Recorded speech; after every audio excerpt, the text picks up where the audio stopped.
Sexual victory, kemenangan seks. Berapa banyak di antara kita yang merasa bahwa dalam area lain kita bisa menang. Dalam area lain kita bisa berhasil. Tapi sekali kena yang namanya virus seks, semua runtuh ke lantai, ke tanah. Sama dengan orang yang gagah perkasa kuat, petinju yang kuat sekali. Tapi ketika dia diserang dari dalam lewat virus flu, influenza, dia seperti orang yang lemas. Kadang-kadang kita frustrasi. Tuhan, aku jatuh bangun di area ini. Aku mau melayanimu. Aku mau sungguh-sungguh. Aku mau benar-benar serius taat kepadamu. Tapi aku selalu gagal. Ketika gagal pertama kali kita bangkit. Lalu tidak lama kita gagal lagi. Kita bangkit, kita gagal lagi. Karena terlalu lama jatuh dan bangun. Akhirnya kita mulai menarik sebuah kesimpulan bahwa sebenarnya ini adalah area di mana saya merasa tidak akan pernah sungguh-sungguh mengalami terobosan kemenangan. Tidak pernah. Ya kan? Ketika kau jatuh, kau tahu kau lakukan salah. Tapi ketika engkau memberitahu pada dirimu yang kau lakukan itu salah, semakin tertuduh kamu, semakin kepingin bangkit, semakin aku kepingin berdosa. Ketika akhirnya aku berhasil untuk merasa diampuni. Ketika aku sungguh-sungguh serius melayani Tuhan, membangun karierku, membangun studiku. Ketika sungguh-sungguh melayani Tuhan, betul-betul jadi pemimpin. Ketika saya sedang konsentrasi pada Tuhan, tiba-tiba serangan itu datang mendadak. Tidak ada peringatan sebelumnya. Dan aku jatuh lagi dalam kebiasaan burukku. Lama-lama engkau merasa, sebenarnya firman Tuhan itu gak bisa menolong aku dalam masalah seks. Area ini terlalu kuat. Bahkan pada saat itu menyerang semua pengetahuanku akan firman Tuhan. Semua cintaku pada Roh Kudus seperti tiba-tiba lenyap dan lemas. Dan pelan-pelan iblis mulai berhasil membuatmu percaya. Memang area ini adalah area tidak mungkin kau bisa bebas dan menang. Akhirnya pelan-pelan kau turunkan standarmu. Ya, aku masih manusia lah. Dan kau pelan-pelan mulai agak sedikit merasa tidak layak untuk melayani Tuhan. Kau mulai mundur dan semakin terpuruk. Apa kata firman Tuhan tentang kemenangan di dalam hidup kita? Adakah Tuhan menjanjikan kemenangan itu dan memberikan kemenangan pada kita? Apakah Tuhan sungguh-sungguh bisa memberi kemenangan pada kita? Jawabannya adalah anytime, setiap waktu, setiap hari, kapanpun juga. Kalau iblis, kau harus percaya antara suara iblis atau suara Tuhan. Percayalah, setiap saat pilihlah Tuhan. Tuhan itu layak dan patut dipercayai. Iblis itu bapak dusta. Amin. Percayalah firman Tuhan. Kemenangan di pihak kita. Area seks adalah winnable war. Sebuah pergumulan, struggle, peperangan yang kita dapat menangkan. Tidak mustahil untuk mengalami kemenangan dalam bidang seks, katakan amin. Dunia membombardir kita. Betul, kemenangan itu tidak akan datang dengan otomatis. Kemenangan itu tidak akan datang tanpa pertumpahan darah. Tanda kutip. Meskipun sebagian besar atau semua kita hari ini dalam perjuangan kita melawan dosa belum mencucurkan darah.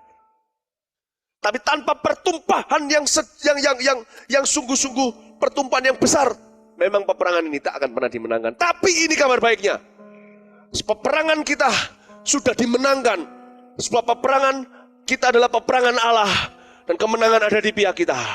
Adalah mungkin sekalipun iblis membombardir kita dengan media, dengan berbagai macam hal, pakaian, fashion, segalanya hari ini didesain untuk bisa menggali keinginan seks di dalam diri orang lain dan sebagainya.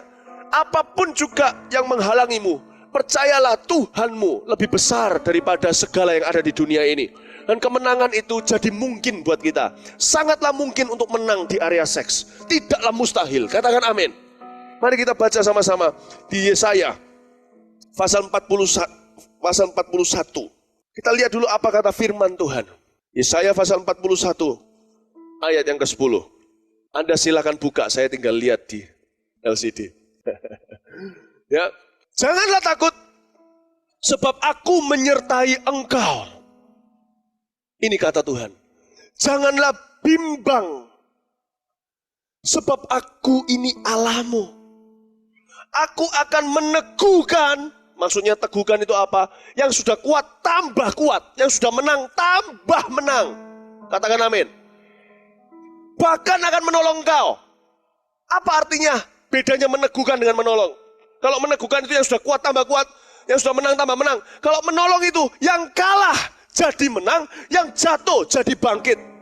Sekalipun mungkin selama ini rekodmu adalah jatuh bangun, tetaplah percaya pada firman Tuhan, jangan percaya pada bisikan iblis. Sekalipun engkau belum membuktikan kemenanganmu secara mutlak atas iblis, tapi engkau masih berperang melawannya, engkau masih bergumul melawannya, tetaplah percaya pada firman Tuhan. Bayangin percaya sama firman Tuhan aja, Anda masih bergumul. Apalagi kalau Anda mulai percaya suara iblis, Anda akan kalah mutlak. Tuhan menyuruh kita untuk tidak takut dan tidak bimbang sekalipun. Bukan hanya bagi mereka yang sudah menang. Janji ini juga bagi mereka yang sekarang masih mengalami kekalahan terus-terusan. Masih mengalami jatuh bangun. Janji ini terulur padamu. Tuhan berkata jangan takut, aku nyertai kamu, jangan bimbang. Tuhan bilang jangan bimbang. Termasuk janji ini termasuk diulurkan, terulur termasuk untuk orang-orang yang merasa dirinya kalah. Tuhan berkata bahkan aku akan, sampai aku mau sejauh itu dengan kamu. Bahkan aku mau sejauh itu, mau menolong kamu. Bahkan akan menolong kau. Aku akan memegang engkau yang sudah menang, maupun engkau yang merasa dirimu kalah di area ini. Aku akan memegang engkau dengan tangan kananku yang membawa kemenangan. Katakan amin. Aku akan memegang engkau dengan tangan kananku yang membawa kemenangan. Hari ini saya memberikan 4 rahasia bagaimana kita menang atas kehidupan seks kita, terutama kalau kita single, kita masih bujangan. Ya, ada 4 hal. Yang pertama, menang atas mata. Ya, kita buka sama-sama di Matius pasal 5 ayat 27 dan 29 sampai 29. Kita mendengar firman, jangan berzina. Tetapi aku berkata kepadamu, setiap orang yang memandang perempuan serta menginginkannya sudah berzina dengan dia di dalam hatinya. Lalu gimana dong? Aku tahu itu, justru aku tersandung dengan ayat ini.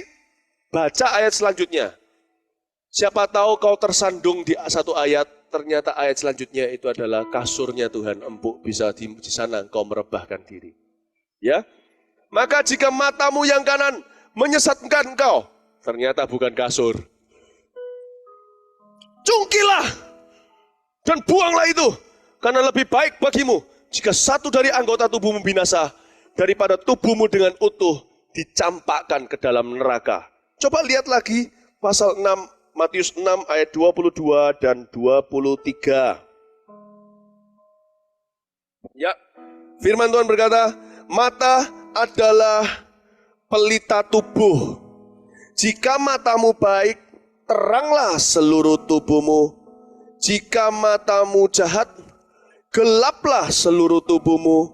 Jadi jika terang yang ada padamu gelap, betapa gelapnya kegelapan itu. Maksudnya, kalau matamu gelap di dalam kegelapan, betapa gelapnya, betapa parahnya pencobaan terhadapmu.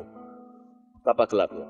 Saudara-saudara, hal pertama yang harus kita kuasai di dalam peperangan memenangkan area seks adalah mata. Adalah mata. Ya. Kita harus tahu bagaimana mengekang mata kita. Ada orang yang tidak pernah menang dalam area seksnya. Selidik demi selidik, apakah dia butuh kelepasan, didoakan sampai dia jungkir balik juga. Tetap dia jatuh lagi. Tetap dia jatuh lagi. Ternyata masalahnya dengan habit, lifestyle, gaya hidup melihatnya. Gaya hidup melihatnya. Mata ini tidak perlu sengaja mencari-cari mangsa. Itu pun sudah banyak pencobaannya. Apalagi orang yang punya kebiasaan. Orang seperti itu takkan pernah pernah menang. Kau mau menang di area seksmu, kau tidak mau jatuh bangun, kau tidak mau merasa bersalah, pastikan kau menang atas matamu dulu. Kasih gaya hidup yang baru atas matamu dulu. Selama matamu gelap, tubuhmu nggak bisa mengalami kemenangan. Selama matamu selalu jelalat-jelalat, tubuhmu tak akan pernah mengalami kemenangan, tidak peduli berapa banyak minyak urapan dioleskan ke tubuhmu. Sebab sedangkan mata ini tidak pernah kita buat jelalatan pun, kita jaga pun, secara natural sudah ada magnet dengan pencobaan. Dan secara tidak sengaja pun sering harus, kecuali kau buta. Orang buta pun pikirannya bisa jorok. Katakan kau jalan di shopping center, kau tidak usah cari-cari cuci mata pun. Kau jalan kan harus buka mata. Nggak mungkin ada orang jalannya begini. Katakan kalau di shopping center gitu, ada jalan pun pasti mau tidak mau, pria contohnya, pasti Anda secara tidak sengaja, kalau Anda jalan-jalan 2 jam di shopping center, pasti melihat minimal 20 cewek cantik. Secara tidak sengaja. Kalau sengaja, seluruh cewek cantik Anda kenali di shopping center itu. Anda jalan, kelihatan. Anda jalan, kelihatan. Itu ada efeknya padamu. Ada efeknya. Lalu bagaimana caranya menjaga mata? Saya punya gini. Saya akan memberikan sebuah tayangan di sini sebentar lagi. Andai kata orang yang punya gaya hidup menjaga matanya kudus, bukan berarti bahwa matanya orang itu tidak pernah digoda. Tapi dia tahu mengarahkan matanya dengan benar. Andai kata di mata kita diberi hidden camera, kamera tersembunyi oleh Tuhan. Lalu setiap minggu kita akan setelkan di sini. Ini matanya si Oni, hidden camera keluar di sini. Ini matanya si siapa, ya kan? Nah, bayangkan Anda akan malu. Kalau diberi hidden camera, orang yang menjaga matanya kira-kira akan begini. Coba lihat.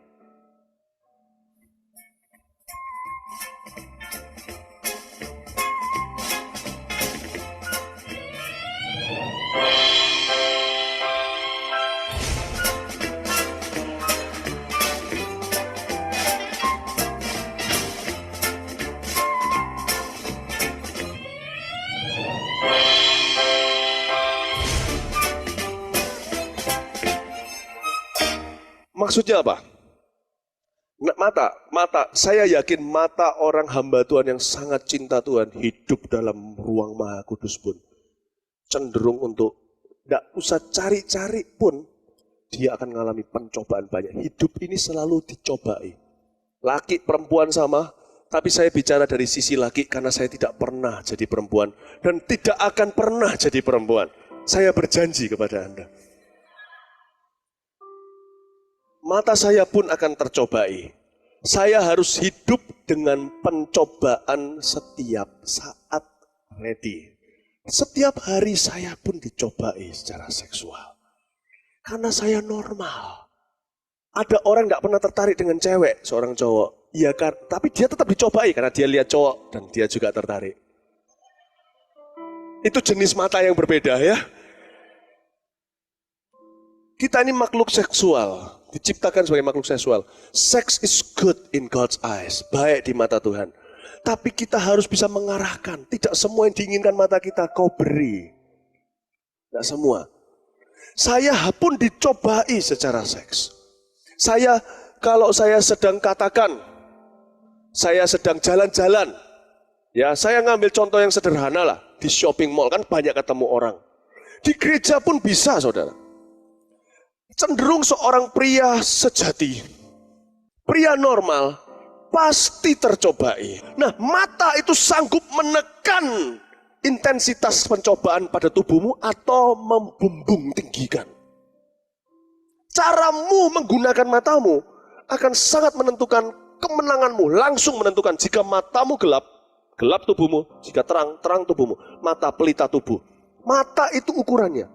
Bagaimana caramu menggunakan matamu akan berhubungan langsung menang kalahnya dalam kehidupan seksualmu.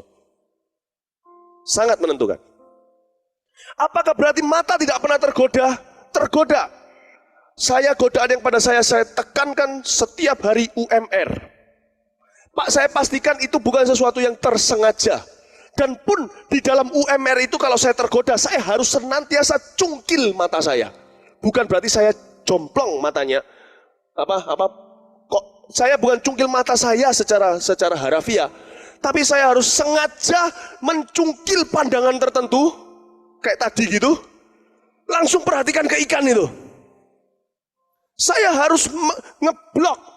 Alkitab mengatakan kalau kamu lihat wanita dan kamu menginginkannya di hatimu, kamu sudah berzina dengan dia di dalam hatimu. Antara melihat sampai menginginkan sampai berzina itu ada waktunya. Saya harus blok. Kalau ada tulisannya seperti ini, kalau Yesus berkata, kalau kamu melihat wanita maka kamu berzina, repot. Gak bisa dong kita masa jalan di shopping mall, di gereja gak lihat wanita Tuhan. Gini pun lihat semua wanita. Melihat kadang-kadang tidak bisa terhindari. Melihat. Tergoda tidak bisa terhindari. Lain cerita dengan orang yang mencari-cari melihatnya. Dia menggoda dirinya. Apakah tidak cukup besar godaan padamu hari-hari ini? Kenapa kau menggoda dirimu? Bisa ngerti maksud saya? Orang yang tidak cari-cari pun melihat dan tergoda, itu sudah menjadi realitas sehari-hari. Tapi segera cungkil. Bukan berarti setiap kali lihat wanita langsung cungkil, wanita langsung cungkil. Orang gitu maniak. Orang yang tergoda dengan lihat semuanya, lihat sapi wanita tergoda. Orang itu memang, kalau ada orang seperti itu, orang itu ada kelainan. Ya, itu nanti lain ceritanya.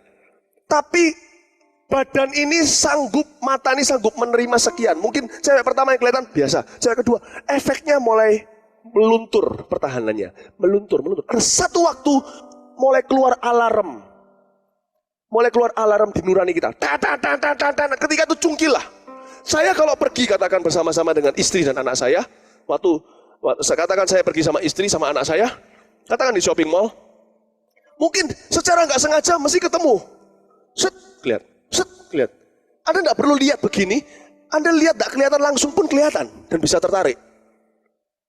Semua orang itu normal. Apa yang saya lakukan adalah, kalau itu saya ada alarm mulai, saya langsung mengalihkan perhatian.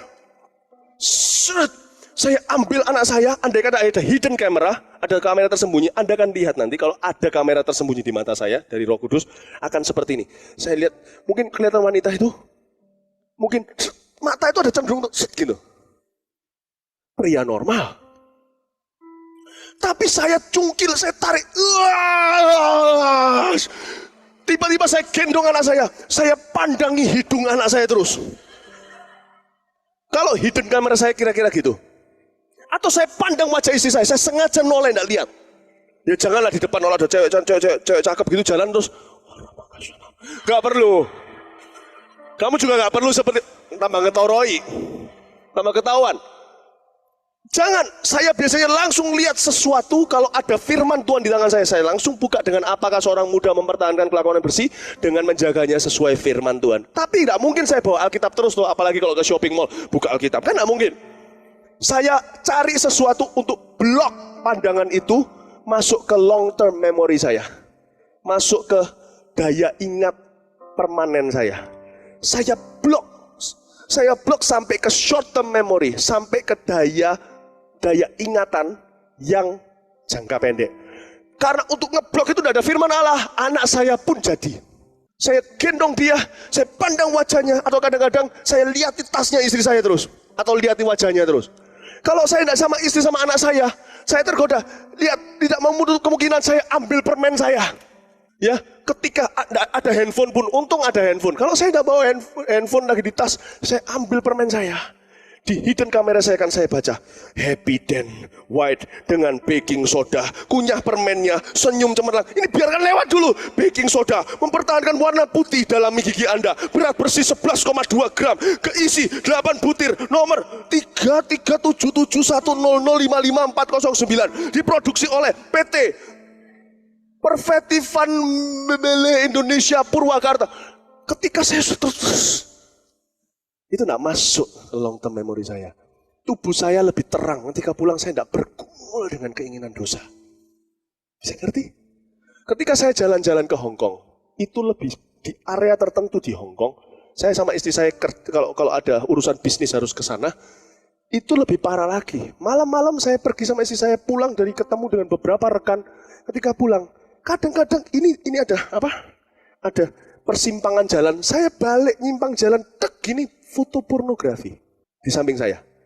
Pernah sekali ini yang saya sengaja, apalagi kalau Anda sengaja cari-cari, Anda akan ketemu macam-macam. Saya pernah sekali tali sepatu saya, begini, di persimpangan jalan, sampai sini, tunggu sebentar, copot. Waktu begini, tek loh, di sini. Kan enggak mungkin, saya bukan cari-cari. Saya tahan. Tapi ketika kelihatan, kadung, terlanjur. Itu saya bisa langsung ngitungi orang di jalan. 1, 2, 3, 4, 5, 6, 7, 8, 9, 10, 11, 12. Cungkil itu kayak gitu. Dan itu enggak enak di tubuh. Rasa seperti tubuh itu kepingin, tapi kita tarik dengan roh. Roh itu yang menuntun kebiasaan kita. Mendikte tubuh kita. Saya harus ingatkan saya bahwa saya punya keluarga baik-baik. Saya harus ingatkan pada saya, keinginan seks itu seperti suatu hari kita lihat Discovery Channel. Suatu hari kalau kita di sorga lihat hubungan seksualitas manusia, itu seperti kita lihat cumi-cumi sedang hubungan seks. Pernah lihat? Di Discovery Channel, tidak ada yang porno tentang itu. Kamu lihat, kamu tidak kepingin. Dia cuma datang, cumi-cumi dengan cumi-cumi. Terus cuma sebentar, apalagi ikan. Ikan itu tidak ada kontak sama sekali. Dia mengeluarkan spermanya di tempat di mana si ikan wanita yang mengeluarkan telurnya. Saya bilang, apa enaknya? Suatu hari kita di sorga akan lihat seksualitas kita. Primitif banget. Sex is not everything. Sekalipun di dalam dikatakan everything. Saya harus ingatkan saya bahwa I have better life than sinful life. Punya hidup yang lebih baik. Masa depan. Aku punya sorga menungguku. Bisa ngerti maksud saya, saudara? Ketika di situ saya lihat, saya harus hitung. Apalagi suatu hari pertama kali saya pergi ke Hong Kong, tinggal di hotel bersama dengan istri saya karena kita ada urusan kerja dulu bertahun-tahun yang lalu, kita baru kawin. Saya tidak tahu bahwa di Hong Kong itu TV-nya di hotel itu menjebak. Sekalipun Anda terakhir lihatnya adalah berita, nanti setiap kali nyalain keluar fotonya untuk bisa beli kabel di kamar pornografi. Setiap kali keluar begitu. Saya suatu hari sedang santai. Istri saya mandi, saya bilang, pulang dari kerjaan malam jam 11, 12, saya nyalakan. Muncul, tadi terakhirnya saya lihat CNN. Kok keluar ini? Lihat. Wah, langsung saya, lebih cepat mana? Tutup mata atau ambil remote? Dalam keadaan gugup. Wah, tapi kan lihat ini berapa detik. Saya tidak. Wah, saya lari remote-nya, saya mundur, jalan mundur. Terlalu fanatik, biarin apa? Yang penting saya bisa hidup kudus dan bahagia. Kalau saya kudus, saya tidak bersalah. Saya mundur, saya cari, mana remote-nya, tamarin dulu.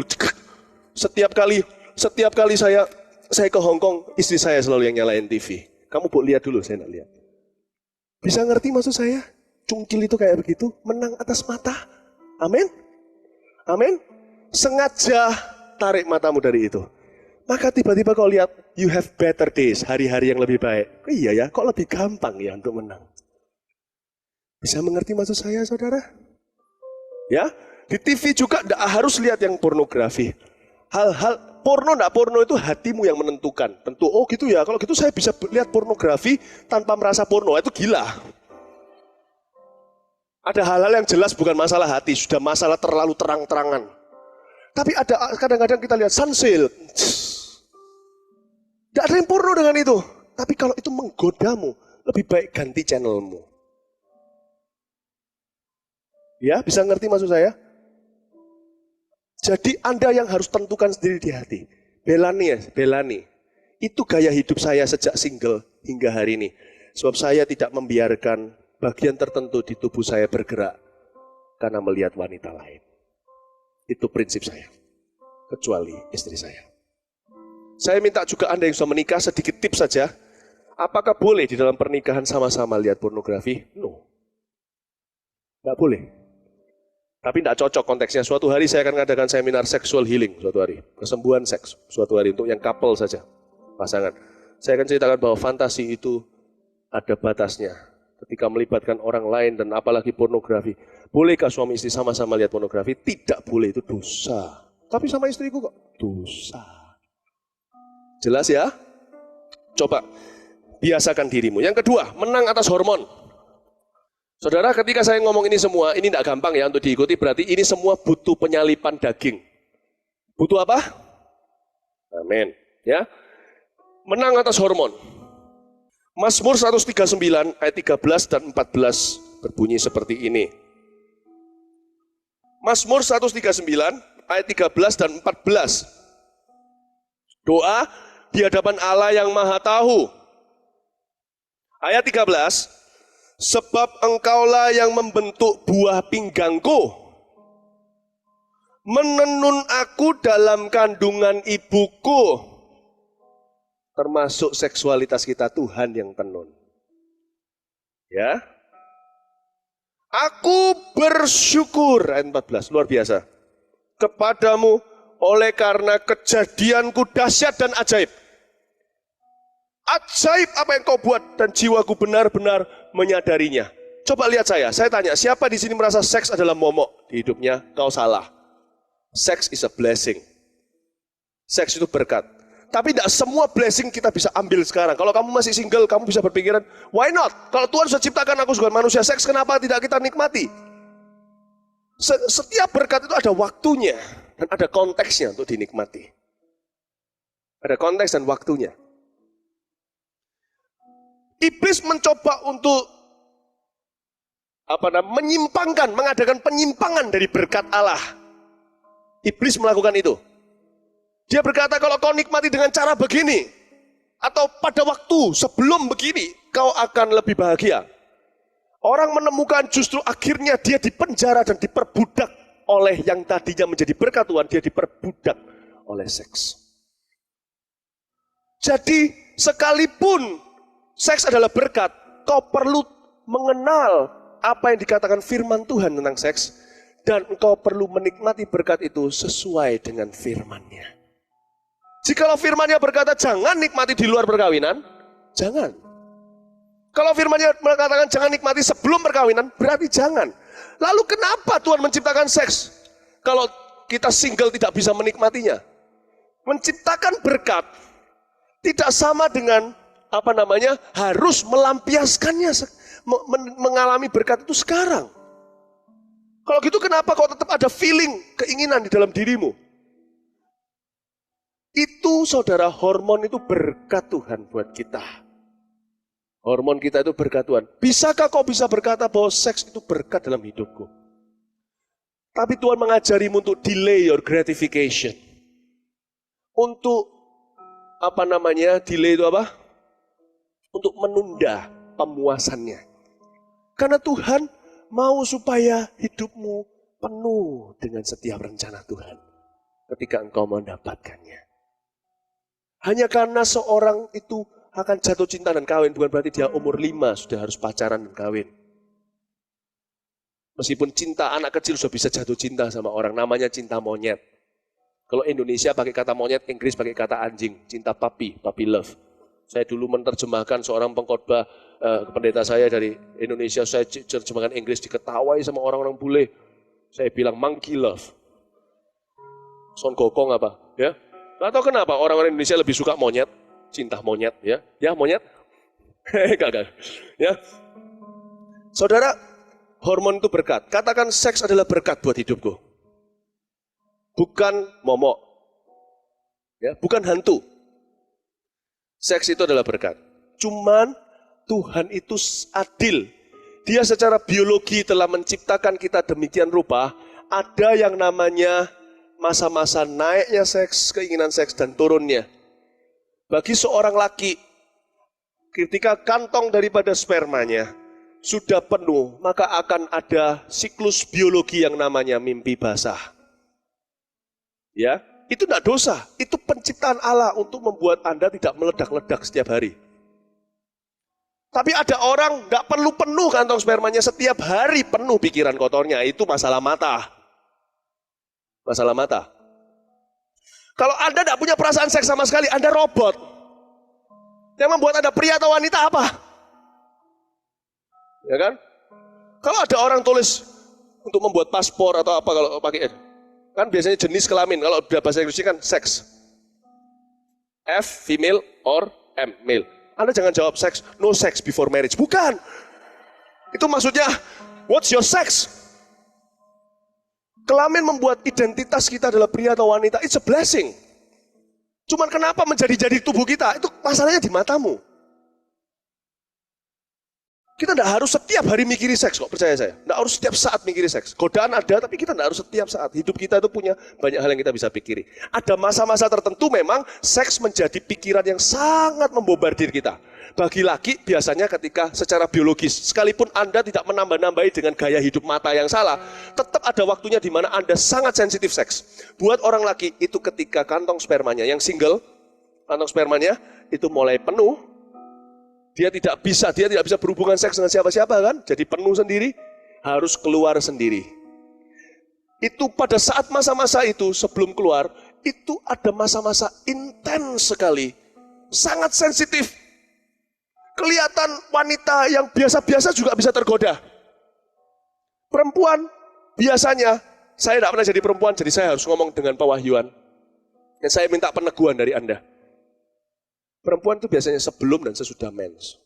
Intensifnya, intensitasnya, kepinginnya, kekuatnya dorongan seks. Yang laki pejamkan mata. Merem, rek.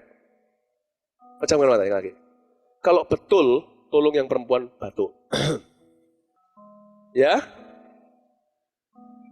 Kalau perempuan sebelum dan sesudah mens, itu biasanya secara normal biologis tanpa diembel-embeli gaya hidup mata yang salah, secara normal siklusnya keinginannya di sana. Meskipun mens gak mens, ada perempuan yang memang nafsu, setiap hari pikirannya seks. Ada juga yang itu sudah belenggu ikatan. Laki, kalau dia normal tidak diembel-embeli dengan gaya hidup mata yang salah, maka dia sebelum mimpi basah dan sesudahnya mungkin bisa mengalami kepingin dorongan seks itu kuat. Ketika itu terjadi, kau perlu tahu dirimu dan kau perlu, jangan tertuduh. Bersyukurlah akan keadaan. Bersyukur membuatmu lebih kuat dan tenang. Terima kasih Tuhan kau ciptakan aku ini. Ajaib engkau. Datang ke Tuhan. Bukan datang ke iblis cari, di mana bisa ku depositokan ya. Ketika kau kira kau lampiaskan dengan seorang wanita atau lewat masturbasi, pornografi, engkau kira kau akan puas. Justru sebaliknya, semakin kau depositokan, semakin bernafsu kamu dan semakin rasa. Bukankah Alkitab mengatakan mata tidak pernah cukup melihat, telinga tidak pernah cukup mendengar. Seks yang dilampiaskan dengan cara yang salah di luar firman Tuhan, kiranya seolah-olah bisa menghilangkan ketegangannya, seolah-olah bisa melampiaskannya. Tapi justru semakin dia lampiaskan, semakin kepingin dan semakin haus dia, semakin lapar dia akan seks. Dan dia akan cari yang lebih besar, lebih tinggi lagi dosisnya, lebih tinggi lagi. Dan semakin kosong, semakin bersalah, semakin berubah hidupnya. Ketika Adam dan Hawa mengambil buah itu, dia kira dia akan jadi lebih baik. Ternyata dia tahu dia telanjang. Ketika kau melanggar firman Tuhan, kelihatannya itu menjanjikan, tapi itu justru memenjarakan. Bisa ngerti maksud saya?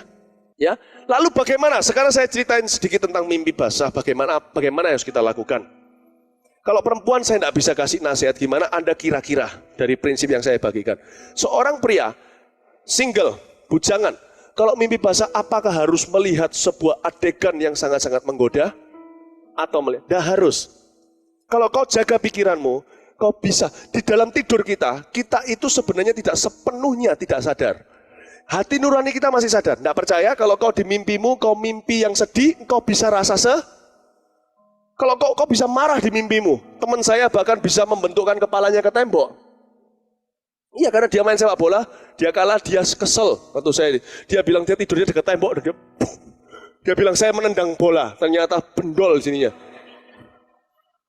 Di dalam mimpi kita bisa merasa bersalah kalau kita ngelukai orang. Kita bisa nangis, bangun-bangun loh kok nangis. Sebenarnya nurani kita itu hidup ketika kita tidur. Jadi kalau nuranimu kau tidak latih selama jam-jam bangunmu, maka sebenarnya waktu tidur akan menjadi-jadi semua yang kau lihat itu. Akan menjadi-jadi. Jadi apa yang harus kau lakukan? Saya waktu single, saya pun mengalami mimpi basah. Orang kalau sudah kawin, mimpi basah akan drop. akan menurun dengan paling tidak 95% apabila kehidupan suami istri itu sehat secara seksual. Ya, sudah jarang atau hampir tidak pernah terjadi. Kecuali sekali-kali kalau konslet. Biologi itu bisa konslet. Dan kalau kau mengalami mimpi basah, janganlah kau merasa bersalah, kecuali apabila memang gaya hidupmu waktu kau hari siangnya, sorenya, malamnya sebelum jam-jam bangunmu kau gunakan dengan salah, maka nuranimu sudah tercoreng. Ketika saya masih single, kalau saya mengalami mimpi basah, begini caranya. Ya, pernah suatu waktu, sesudah saya bertobat, sebelum saya bertobat selalu ada adegan. Atau selalu saya lihat perempuan cantik. Bangun, bukan justru mengalami kelepasan, artinya mengalami puas, tapi justru tambah kepingin. Tapi ketika saya bertobat, saya tahu bahwa pikiran bisa diperbarui oleh firman Tuhan dan Roh Kudus. Maka suatu hari ketika saya masih tidur, saya lagi tidur, di dalam tidur saya mimpi. Saya tahu hari-hari itu sangat sensitif, terutama dalam 5 hari itu, 3, 4, 5 hari itu seperti orang yang mengandung 9 bulan sudah mau keluar, sudah kontraksi.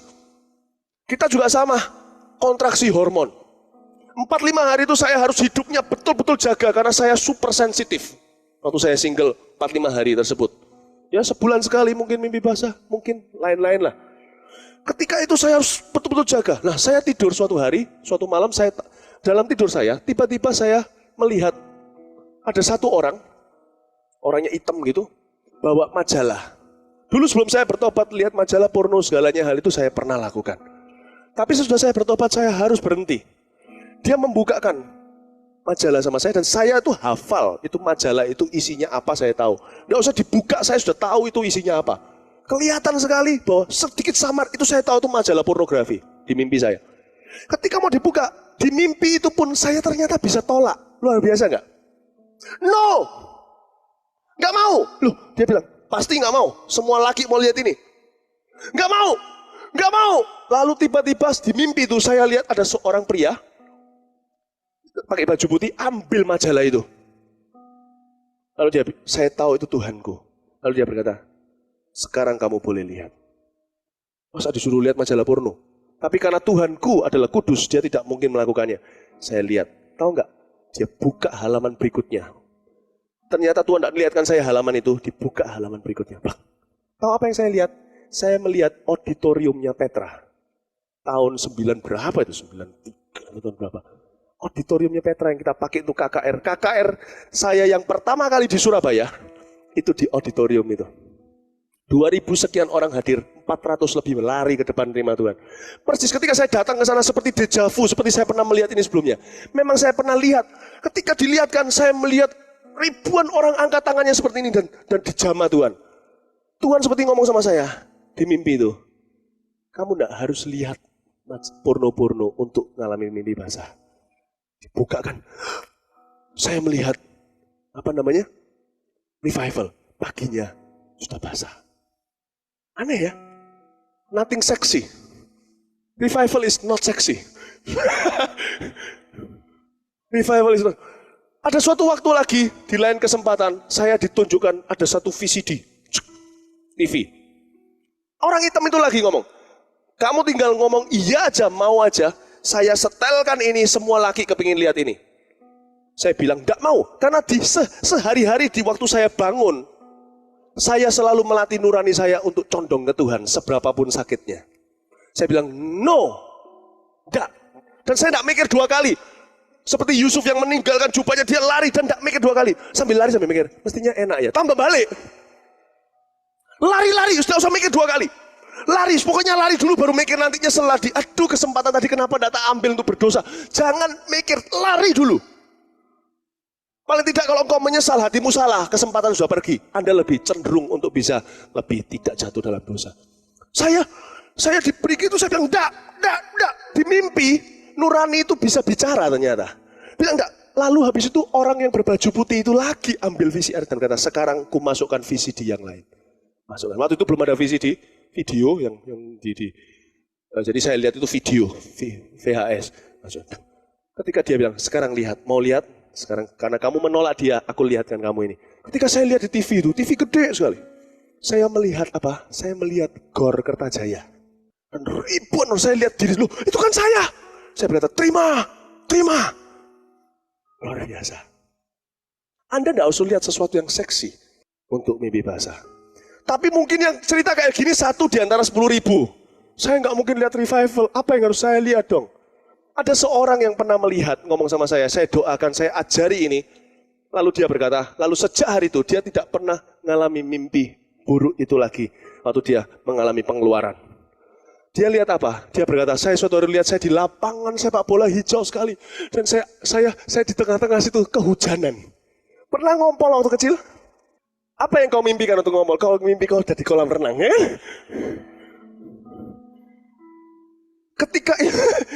Ketika itu dia bilang, saya melihat diri saya di tengah. Biasanya orang ini pikirannya selalu porno. Saya tahu, saya doakan dia, seorang pelayan Tuhan. Tapi sesudah saya doakan dia berubah. Katanya mimpi-mimpinya sekarang bukan revival, itu mungkin terlalu ekstrim lah. Saya tidak harapkan Anda mimpi seperti itu. Cuman mimpinya tidak masuk akal dan tidak make sense, tidak logis. Tapi mimpinya paling dia melihat dirinya sedang di hujan di lapangan besar, tiba-tiba bangun, sudah basah. Ada satu orang lagi melihat hal-hal lain. Mungkin ada beberapa hal yang saya sarankan Anda bisa lihat. Ya kan? Mintalah Tuhan berikan mimpi yang indah kepadamu. Bukankah ada doa sebelum tidur, Tuhan beri kami mimpi yang indah? Mungkin ini beberapa adegan yang Anda lihat sekarang ini adalah apa yang saya lihat ketika saya mimpi basah dulu. Coba lihat. Sudah takut semuanya kan? Yang lain.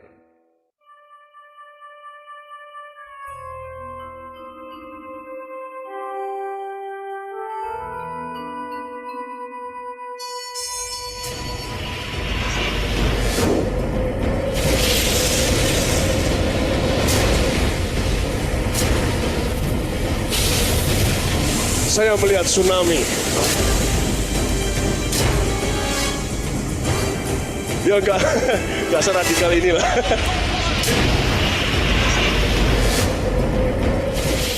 Ada lagi yang saya lihat, cuman saya lihat pemandangan gunung, rumput hijau, awannya biru, gitu saja. Sekali saya, terus tiba-tiba udah basah. Kadang-kadang saya cuman lihat saya sedang berada di kolam renang. Nothing seksi. Tapi ketika keluar, Anda merasakan seperti orang merasakan kenikmatan seks. Jangan merasa bersalah. Karena ketika keluar, ada perasaan-perasaan yang mengikutinya. Tapi kau tahu nuranimu bersih. Ada waktunya di mana tak tahu kenapa Anda sudah menjaga nuranimu bersih. Ketika kau mimpi basah, tetap muncul wanita. Selama kau tahu kau sudah melakukan yang terbaik. Kalau kadang-kadang konslet.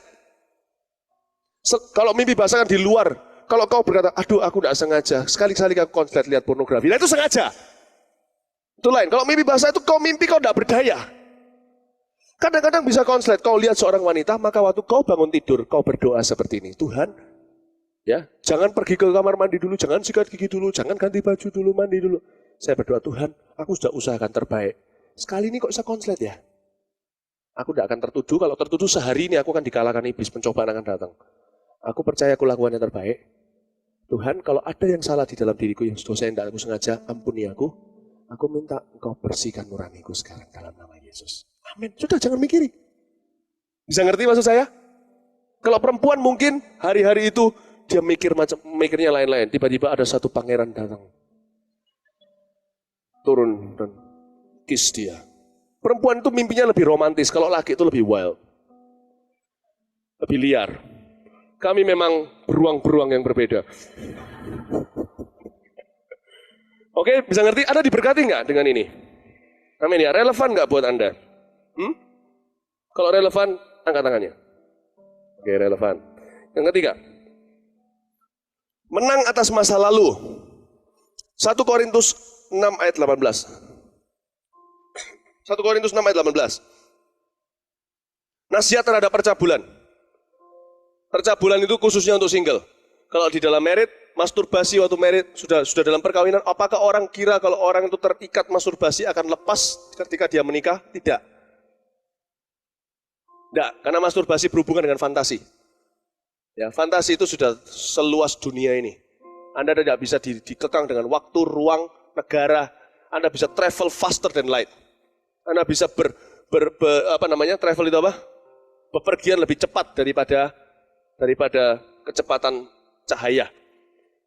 Siapa bilang nafsu akan dipadamkan dengan perkawinan? Tidak. Tidak. Betul, biologi akan dipadamkan dalam perkawinan. Karena engkau akan lebih baik kawin daripada hangus dengan nafsu. Secara biologi Anda akan lebih ditolong. Hubungan seks dengan suami atau istri adalah senjata rohani yang luar biasa buat seorang yang melayani Tuhan. Dan dia adalah married man atau married woman. Sungguh, hubungan seks dalam pernikahan itu menjadi senjata rohani. Senjata rohani. Berat, tapi tidak menjadi jawaban daripada nafsu. Kalau di dalam pernikahan, apapun yang kau lakukan dosa di luar pernikahan, di luar dengan istrimu atau suamimu melakukannya dengan tulus dan menikmatinya, itu namanya perzinahan. Tapi single tidak pernah saya sebut sebagai perzinahan dulu, kecuali berzina di hati. Sebab apapun yang dia lakukan di luar itu namanya percabulan. Siapa masturbasi, pornografi, atau pacaran, raba-raba dan sebagainya, dia melakukan perbuatan cabul seperti Esau. Ya, percabulan, apa nasihat Tuhan tentang percabulan? Ayat 18. Jauhkanlah dirimu dari percabulan. Setiap dosa lain yang dilakukan manusia terjadi di luar dirinya. Tetapi orang yang melakukan percabulan berdosa terhadap dirinya sendiri. Tahu percabulan itu orang yang berdosa lain itu dosa di luar dirinya. Tapi yang bercabul, orang yang melakukan dosa percabulan berdosa terhadap dirinya sendiri. Anda perlu tahu kekuatan dosa seks. Dosa seks bukanlah dosa terbesar. Jangan salah. Anda kalau jatuh hari ini dalam dosa seks, jangan merasa seperti orang yang sudah ditolak oleh Tuhan. Atau orang yang sudah akan masuk neraka. Dosa seks bukan yang terbesar. Menurut saya dosa terbesar adalah dosa kemunafikan. Menggerutu. Orang Israel mati semua bukan karena dosa seks. Menggerutu. Ngomel terhadap Tuhan. Motivasi yang salah.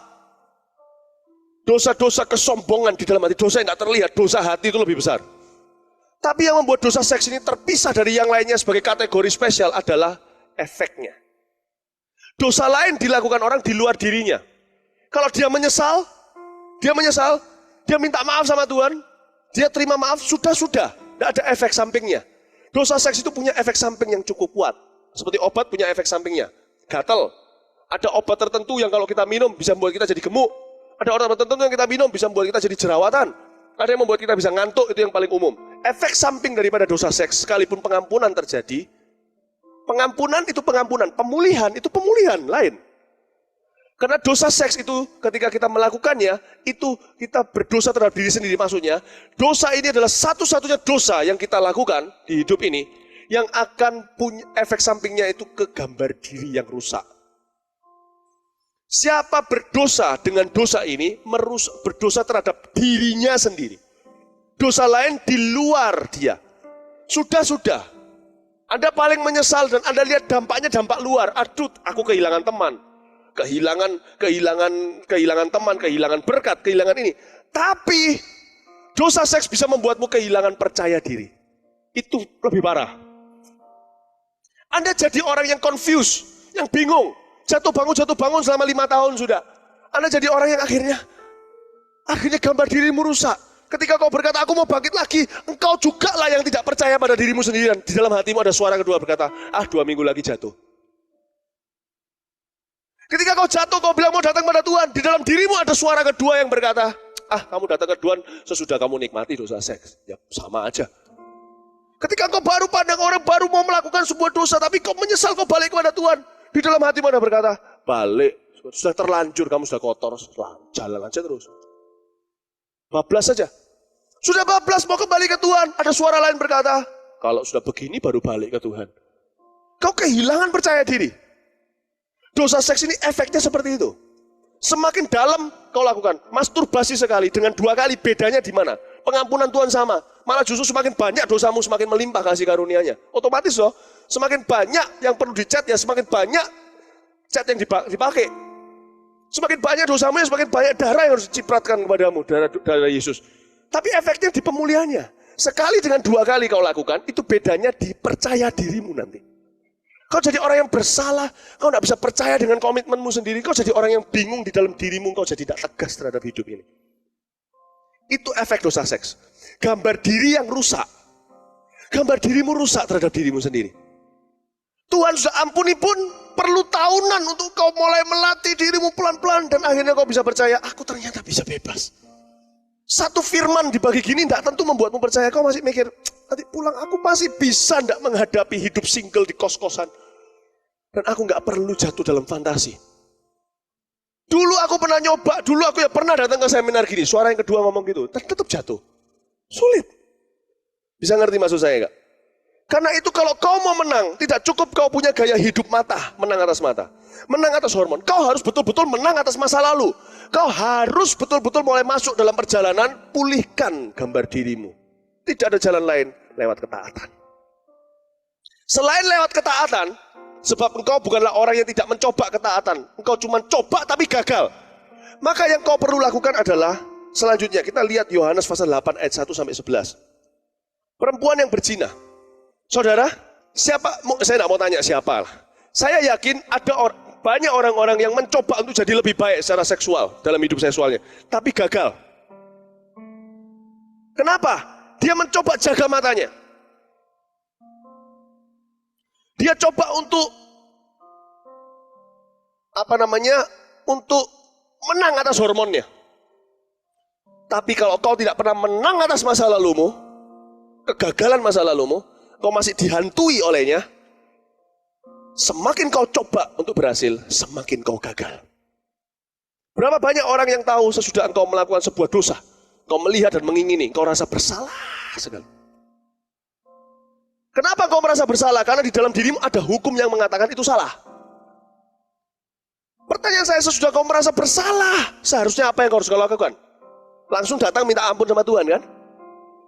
Tapi kalau kau gagal mendapatkan pengampunannya, padahal dia sudah mengampuni 2000 tahun lalu, tapi kau gagal merasakan pengampunannya, apakah kau kira perasaan bersalah itu membuatmu lebih kebal terhadap dosa, atau justru membuatmu semakin mudah jatuh dalam dosa? Pertanyaan saya. Hah? Lebih mudah jatuh dalam dosa. Ketika kau bersuka cita dalam Tuhan, ketika kau bebas, free rohmu dan jiwamu, kau lebih cenderung untuk bisa punya kekuatan berkata tidak mau sama dosa. Tapi ketika engkau sudah tertuduh, kau gagal meraih pengampunan Tuhan. Ketika saat itu kau gagal sekali, kemungkinan besar kau akan gagal 2 kali, 3 kali, 4 kali, 5 kali seperti seluncur. Cepat. Kalau kau gagal meraih pengampunan. Perasaan bersalah dan tertuduh, gagal meraih pengampunan Tuhan, akan membuat kita bukan justru semakin kuat terhadap dosa, tapi semakin lemah. Seperti orang yang daya tubuhnya lemah, semakin gampang kena virus. Itu fakta. Hanya karena kau semakin bersalah dengan dosa tidak membuatmu semakin akan kudus. Justru sebaliknya, itu yang disebut hukum Taurat itu bukan membebaskan, justru mengikat. Bisa mengerti maksud saya enggak? Karena itu kau perlu meraih pengampunan Tuhan. Cara menang atas masa lalu adalah betul-betul mengalami pengampunan Tuhan. Betul-betul mengalami meraih pengampunan Tuhan. Apa itu pengampunan Tuhan? Perempuan yang berzina. Ayat ke-5 itu ya. Mulai ayat 1 dan sampai ayat yang ke-11. Pagi-pagi benar ia, yaitu Yesus berada lagi di bait Allah dan seluruh rakyat datang kepadanya. Ia duduk dan mengajar mereka. Maka ahli-ahli Taurat dan orang-orang Farisi membawa kepadanya seorang perempuan yang kedapatan berbuat zina, ketangkap basah. Mereka menempatkan perempuan itu di tengah-tengah, lalu berkata pada Yesus, Rabi, perempuan ini tertangkap basah ketika ia sedang berbuat zina. Musa dalam hukum Taurat memerintahkan kita untuk melempari perempuan-perempuan yang demikian. Apakah pendapatmu tentang hal itu? Mereka mengatakan hal itu untuk mencobai dia, supaya mereka memperoleh sesuatu untuk menyalahkannya. Tetapi Yesus membungkuk lalu menulis dengan jarinya di tanah. Dan ketika mereka terus-menerus bertanya kepadanya, ia pun bangkit berdiri lalu berkata kepada mereka, barang siapa di antara kamu tidak berdosa, hendaklah ia yang pertama melemparkan batu kepada perempuan itu. Lalu ia membungkuk pula dan menulis di tanah.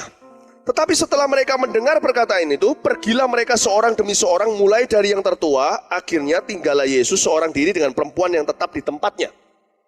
Lalu Yesus bangkit berdiri dan berkata kepadanya, hai perempuan, di mana mereka? Tidak adakah seorang yang menghukum engkau? Jawabnya, tidak ada Tuhan. Lalu kata Yesus, aku pun tidak menghukum engkau. Pergilah dan jangan berbuat dosa lagi mulai dari sekarang. Justru orang yang mengalami pengampunan, dia yang meraih dan merasakan dirinya diampuni, orang itu yang berhasil untuk berhenti berdosa. Aneh ya? Orang semakin diomongi, kamu Harus tidak boleh dosa. Sudah dosa. Tidak boleh dosa. Tidak boleh dosa. Tidak boleh dosa. Tambah dosa. Dia malah keluar dan berkata, sudah terlanjur, aku sudah rusak. Berapa banyak orang yang melakukan sekali aja kesalahan, meninggalkan gereja dan berkata, aku sudah terlanjur rusak, aku lanjutkan terus rusaknya. Orang itu gagal masuk ke tata kasih karunia. Orang yang demikian, berapa banyak orang yang gagal sekali lalu jadi pelacur? Berapa banyak? Berapa banyak? Orang yang gagal itu gagal. Mau diapain lagi kalau gagal? Kalau bisa jangan gagal, jangan gagal. Tapi kalau gagal, raihlah pengampunan Tuhan. Karena kalau kau tidak raih pengampunan Tuhan, kau hanya memberitahu dirimu, kamu kok begitu ya Philip, kamu kok begitu, kamu harusnya lebih baik. Kamu semakin tambah Taurat kepadamu, semakin hasil akhirnya lebih buruk.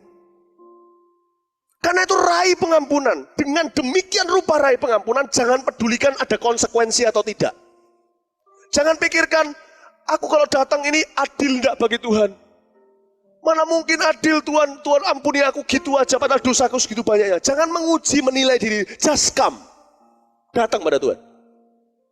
Bisa ngerti maksud saya? Raih pengampunan tanpa mikirkan konsekuensi.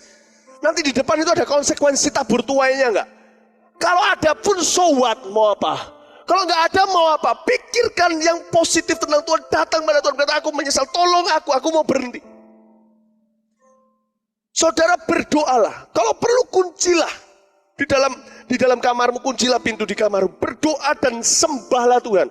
Sampai sembah, aku sudah bersalah masih bisa menyembah Tuhan, sudah rasa kotor masih bisa menyembah Tuhan. Saudara, biar segala yang bernafas memuji Tuhan. Kau menyembah Tuhan bukan karena penyembahnya kotor atau bersih. Tuhan itu patut disembah oleh Lucifer pun. Yang saya lakukan ketika saya bujangan, kalau saya berbuat salah kepada Tuhan, saya akan berdoa di kamar saya dan menyembah Tuhan. Menyembah itu mungkin saya nyanyikan lagu-lagu yang sifatnya bukan yang muluk-muluk, lagu-lagu yang tidak menusuk kamu. Kalau lagu-lagu yang seperti ini ya menusuk kamu. Contohnya lagu yang menusuk kamu apa ya? Berjuta jiwa tak tahu kemana kan pergi, melayani, mengasihi, tambah terpuruk saya. Tambah ingat jiwa-jiwa, aduh aku nih memenang jiwa kok begini. Cari lagu-lagu yang berbeda. Katakan kunci A. Itu bukan judul lagu ya, kunci A. Katakan, Yesus, kau sungguh baik. Yesus, namamu indah. Yesus, kalau kau bisa main gitar, main. Kalau gak ada gitar, nyanyi. Kalau nyanyi terlalu kosong, nyalakan tape. Pertama nyanyi kau gak merasa apa-apa. Pertama nyanyi engkau merasa terpuruk. Pertama kali nyanyi engkau merasa udah layak sekali. Tetap nyanyi. Sebab siapapun yang menyembah Tuhan, Tuhan itu layak disembah. Amin.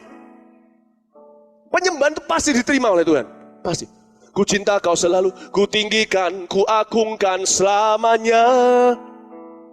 Ku mau memujimu, ku selalu pujimu.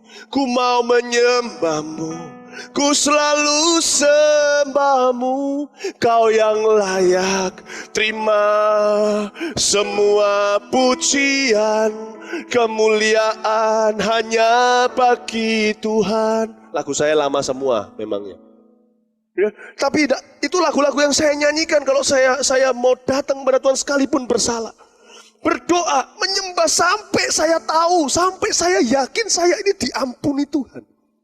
Sampai saya itu merasakan belas kasihan itu turun atas saya. Biasanya ada manifestasinya. Di tengah-tengah lagu itu tidak tahan, saya bisa nangis. Nangis itu seperti, saya nangis bukan lagi karena saya tertuduh. Saya nangis karena saya terharu. Nangis, tidak bisa, gitar jalan terus tapi nangis terus. Nangis terus. Yang pasti sesudah selesai, saya pokoknya beritahu pada diri saya sendiri, betapa inginnya daging ini keluar untuk meninggalkan Tuhan.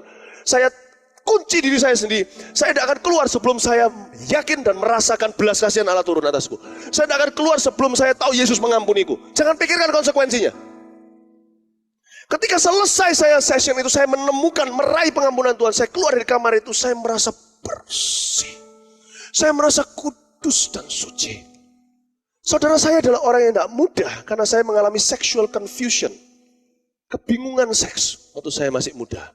Sekarang masih muda. Tapi saya sekarang tidak bingung. Kebingungan dalam arti apa? Saya waktu kecil, saya itu diajari oleh sopir saya macam-macam selama ke sekolah. Sopir. Ketika saya SMP, saya dilecehkan seksual oleh seorang guru. Pria lagi. Biasanya orang kalau sudah dilecehkan, dia jadi salah satu dari dua ini.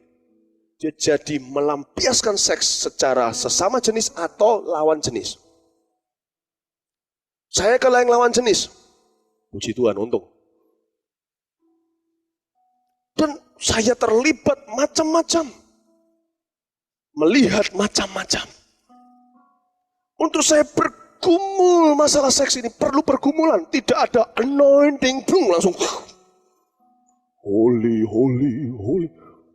I struggle, saya bergumul, and I win. Dan saya menang. Saudara, kalau kau gagal, raih pengampunan Tuhan. Raih, saudara. Keluar kau rasa bersih, tidak tahu konsekuensinya, tapi kau tahu hidupmu dipulihkan sama Tuhan. Hubunganmu. Bisa ngerti? Tapi ketika kau mau meraih pengampunan Tuhan, pastikan engkau mengampuni semua orang yang bersalah kepadamu. Sebab tidak semua kesalahan seks itu kesalahan diri sendiri. Seperti yang saya katakan tadi, waktu saya umur 15 dilecehkan secara seksual. Saya juga tahu apa artinya bahwa dosa seks kadang-kadang itu inherited, ditularkan oleh orang. Kadang-kadang ada dari kesalahan orang lain. Tapi kalau kau mau pulih, kau harus mengampuni. Buka sama saya Matius 18 ayat 21. Matius 18 ayat 21. Sampai ayat 35. Perumpamaan tentang pengampunan. Saudara ingat ya, kalau kau mau meraih pengampunan Tuhan, janganlah kau biarkan dirimu pengampunan atasmu dibatalkan. Karena ketika dalam proses Allah mengampunimu, ternyata engkau tidak mau ngampuni orang yang bersalah kepadamu juga secara seksual. Entah dilecehkan secara seksual. Ada yang oleh orang tuanya sendiri. Saya tahu ada yang oleh orang tua tirinya. Ada yang juga oleh date-nya, oleh pacarnya. Siapapun yang menyalahimu, kau harus ampuni supaya jangan batal pengampunannya. Kau tidak bisa rasakan pengampunan Tuhan plong atasmu kalau engkau tidak ngampuni orang lain. Kemudian datanglah Petrus dan berkata pada Yesus, Tuhan, sampai berapa kali aku harus mengampuni saudara-saudaraku jika ia berbuat dosa terhadap aku? Sampai 7 kali? Yesus berkata kepadanya, bukan. Aku berkata kepadamu, bukan sampai 7 kali, melainkan sampai 70 kali 7 kali. Katanya, bayar hutangmu. Maka sujudlah kawannya itu dan memohon kepadanya, sabar dahulu, hutangku itu akan kulunaskan. Tapi ia menolak dan menyerahkan kawannya itu ke dalam penjara sampai dilunaskannya hutangnya. Melihat itu kawan-kawannya yang lain sangat sedih, lalu menyampaikan segala yang terjadi kepada tuan mereka. Raja itu menyuruh memanggil orang itu dan berkata kepadanya, hai hamba yang jahat, seluruh hutangmu telah kuhapuskan karena engkau memohonkannya kepadaku. Bukankah engkau pun harus mengasihani kawanmu seperti aku telah mengasihani engkau? Maka marahlah tuannya itu dan menyerahkannya kepada algojo-algojo sampai ia melunaskan seluruh hutangnya.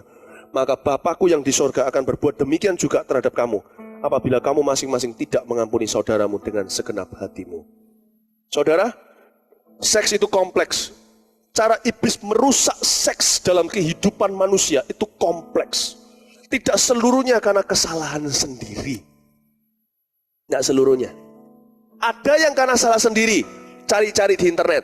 Ada seorang hamba Tuhan, seorang kawan saya, dia mengalami pencobaan seks karena dia suatu hari mestinya ke gereja. Makanya kalau waktunya ke gereja, pergilah ke gereja. Karena dia berada di luar kawanan yang sedang berkumpul, dia sendiri, maka serigala menanti seekor domba ini yang keluar dari penggembalaan. Jadi sasaran empuk. Ini kejadian nyata, ada di Kanada.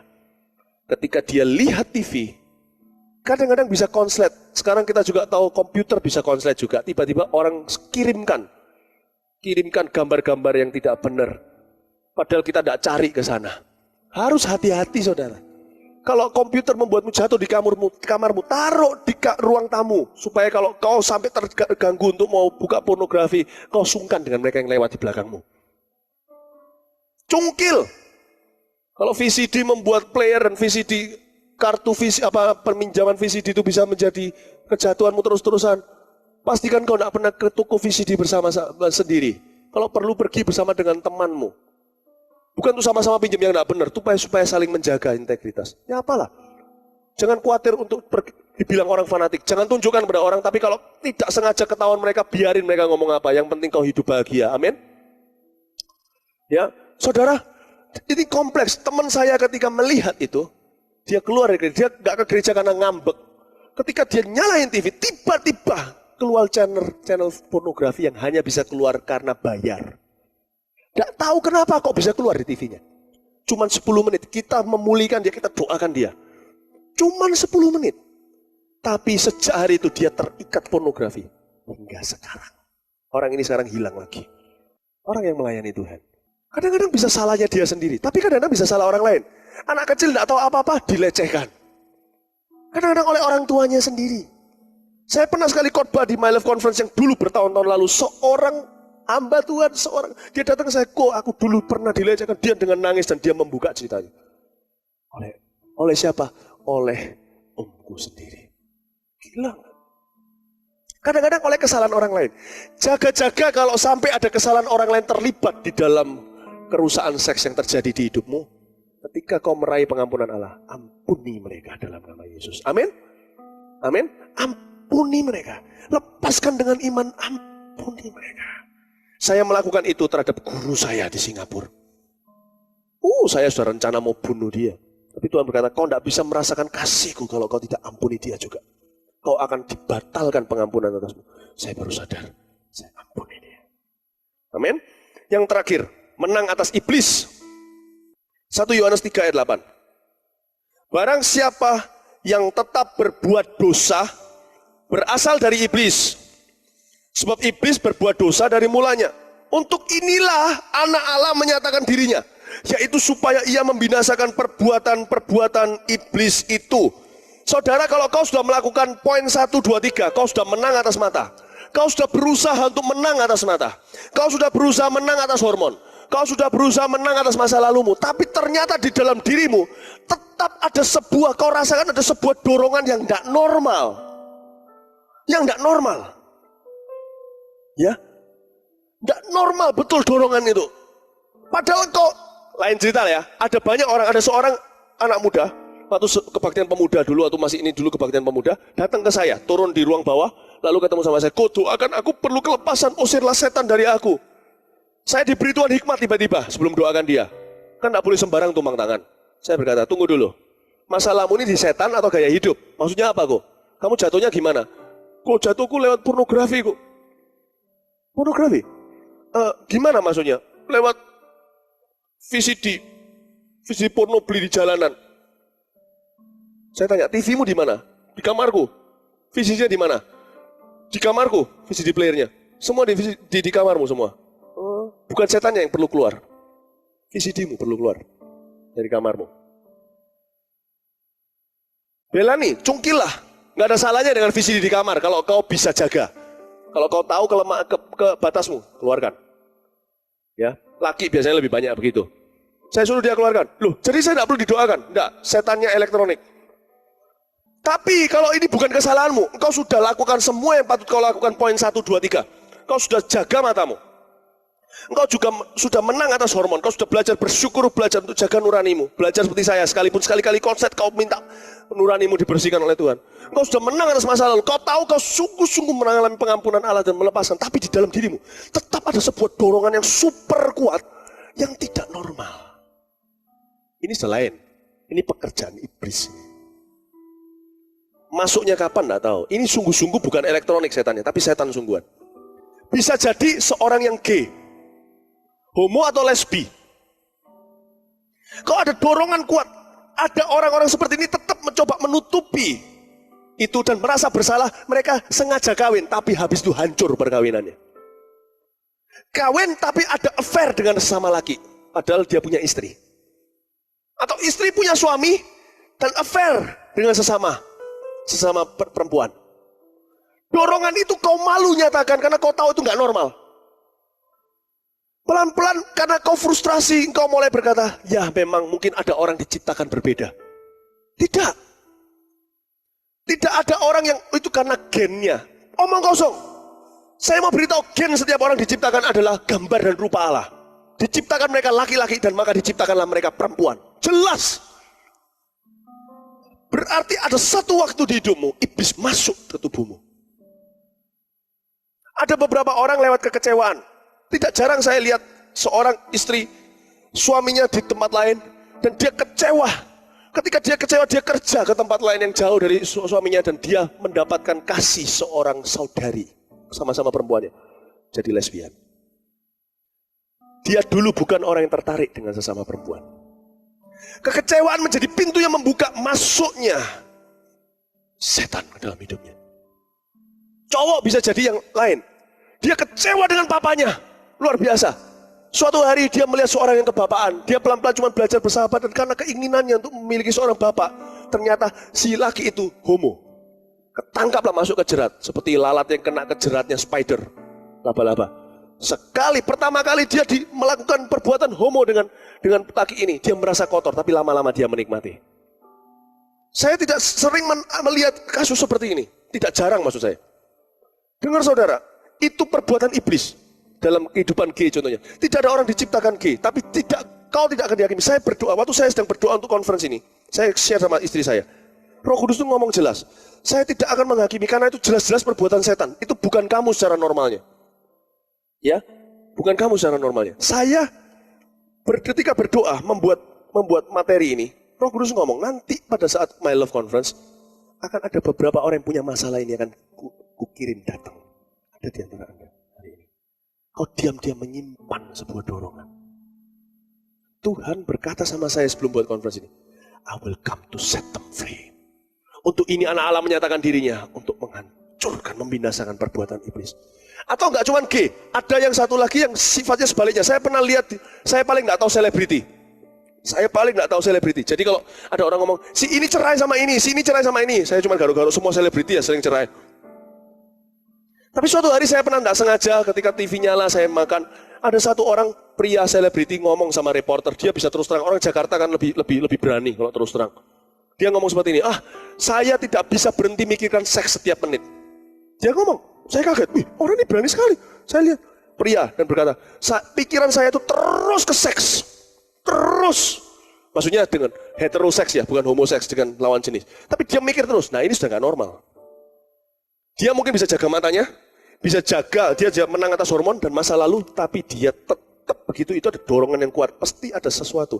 Orang yang seperti ini, ada roh jahat yang harus diusir dari tubuhnya dulu. Yang disebut di Markus 16, maka tanda ini akan menyertai orang yang percaya. Mereka akan mengusir setan demi nama-Ku. Ada setan yang harus diusir. Ya? Meskipun sesudah diusir, ada orang tertentu yang memang lebih macho dari yang lainnya. Anda lihat nggak? Ada orang yang lebih berbulu. Katakan yang laki dari yang lainnya. Perempuan juga sama, ada yang lebih feminin, ada perempuan yang lebih berbulu. Gak apa-apa, tapi bulunya lembut-lembut. It's okay. Laki juga ada yang lebih macho, suaranya lebih, ada lagi yang, ya gimana? Gak apa-apa, gak tentu itu membuat dia gay, atau gak tentu. Itu cuman gen. It's okay. Tapi saudara, ada orang yang sudah dirusak dengan kehidupan gay, ketika dia bertobat, jangan kau harapkan tiba-tiba dia macho. Enggak, dia mungkin sedikit kelihatan, tapi berubah dalamnya. Dorongannya berubah di dalamnya. Godaan masih ada enggak? Masih ada. Tapi sejak dia diusir setan dari tubuhnya, godaan itu masih ada tapi dari luar. Enggak dari dalam. Godaan itu dari luar.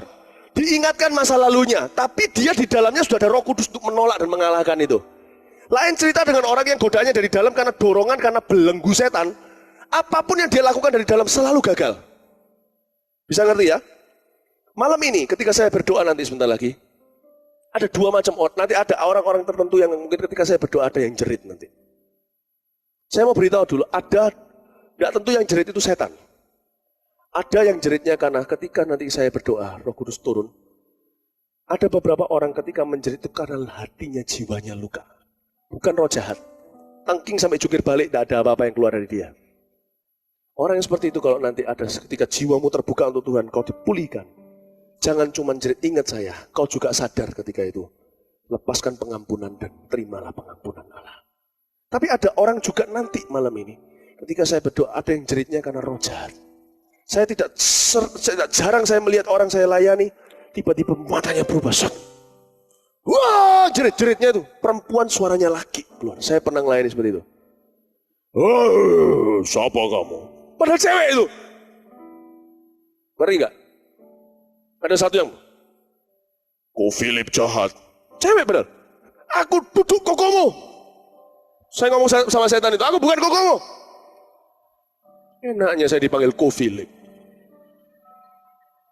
Padahal orang itu tidak pernah ketemu saya. Ketika saya ke Jawa Tengah, orang itu berubah suaranya. Enak aja. Neraka panggil saya nama. Jangan panggil. Dan itu nyata, itu bukan jiwanya. Dan dia waktu saya tengik dalam nama Yesus keluar. Wah, jeritnya tuh kayak ada beberapa suara. Wah, saya tanya keluar, keplak, apa? Dan ada orang-orang tertentu yang hari ini pelayanan tidak bisa berhenti malam ini. Ada orang yang dilayani secara intensif. Saya akan minta FLC untuk bantu saya nanti. Kalau ada orang-orang yang perlu dilayani dan penggembalaan untuk bantu saya. Family Life Counseling dan penggembalaan. Karena kerusakanmu bukan cuma roh jahat, tapi gambar dirimu yang perlu dipulihkan. Ya? Saudara ingat sebaik-baik, mungkin ada umur 28 tahun hari ini. Engkau berkata, aku sejak lahir sudah bernafsu. Saya masih ingat saya itu umur 5 sebelum ke Taiwan. Saya katakan umur 6. Saya itu sempat, roh jahat itu mau coba masuk dalam hidup saya itu berkali-kali. Pembantu-pembantu saya itu bisa ngajari saya enggak. Umur 5. Saya masih rasa dorongan seks itu pertama kali dimuncul di saya itu umur 5. Bayangin. Belenggu setan itu. Sekalipun engkau sudah menjadi orang yang dipengaruhi buruk secara seks oleh iblis. Sejak lahirmu pun.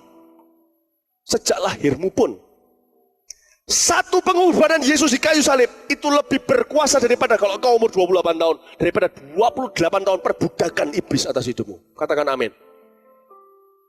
Malam ini untuk inilah anak Allah dinyatakan untuk membinasakan perbuatan iblis itu. Meskipun kau berkata, mana mungkin. Aku sudah umur 32, aku sudah umur 28 tahun.